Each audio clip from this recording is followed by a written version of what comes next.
òwe Yorùbá kan bẹ tó sọ wípé ó ní ará ayé ni máa ń mú ní rántí èrò ọ̀run. Ará ayé ni máa ń mú ní rántí èrò ọ̀run tí Yorùbá wí. Ìjìnlẹ̀ ọ̀rọ̀ ni o, ẹ̀yin ọmọ Yorùbá. Ṣé lóòótọ́ lára ayé máa ń rántí èrò ọ̀run? Kí ni máa ń mú ará ayé rántí èrò ọ̀run? Ìwọ tó jẹ́ ará ayé lónìí, mọ̀ pé bó pẹ́ bóyá ó padà dèrò ọ̀run. Bó ló ṣe á fẹ́ kán ẹni tó bá ń bẹ láyé, ìyàwó, ọmọ, ẹbí, ọ̀rẹ́, ará, ojúlùmọ̀, ará àdúgbò, bó ló ṣe fẹ́ kán máa rántí rẹ̀ sí? Ìwọ tó lówó, olówó ayé ni ọ́, ó wá nítorí pé ò fẹ́ kán mọ̀ pé ò lówó lọ́wọ́. Kò sẹ́nìkan tó ṣoore fún. Ó mà ṣe o.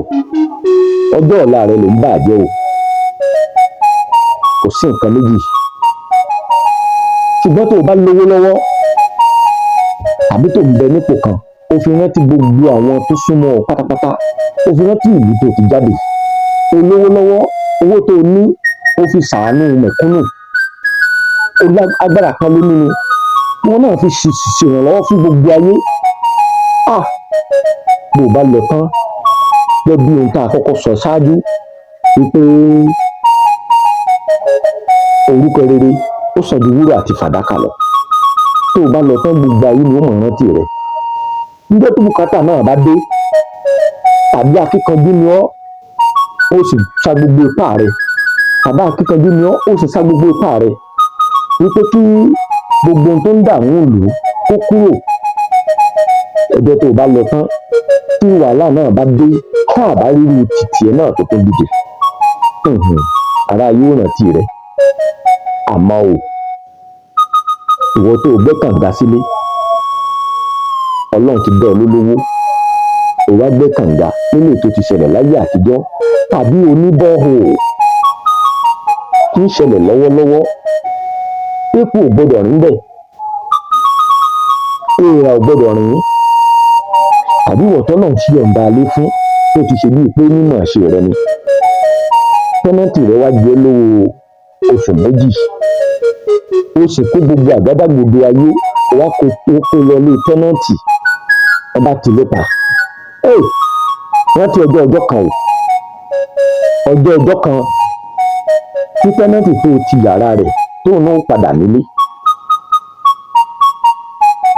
tí ìwà àti tẹ́nàntì ó pàdé lágbede méjì kan, tí kò kúrò ní ayé, fẹ́ pàdé ní pàdé landlord, níbo ló fẹ́ fojú sí?